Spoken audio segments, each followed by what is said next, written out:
பெருமாள் வீற்றிருக்கும் ஆலயங்களில் வைகுண்ட ஏகாதசி நாளில் பெருமை மிகு பரமபத வாசல் எனப்படும் சொர்க்கவாசல் திறப்பு நடைபெறும். வைகுண்ட ஏகாதசி விரதம் இருப்பவர்கள் ஏகாதசிக்கு முந்தைய நாளான தசமியன்று விரதத்தை தொடங்க வேண்டும். ஒருவேளை அதிக தளிகை இல்லாத பத்திய உணவாக உட்கொண்டு பெருமாளின் திருநாமங்களை சொல்லி சொல்லி நாள் முழுக்க அமைதியான தியானத்தை மேற்கொள்ள வேண்டும்.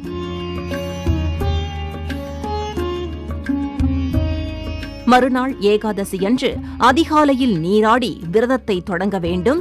ஏகாதசி கடும் குளிர் மாதமான மார்கழியில் வருவதால் உடலுக்கு வெப்பம் கிடைக்க துளசியை சாப்பிட வேண்டுமாம்.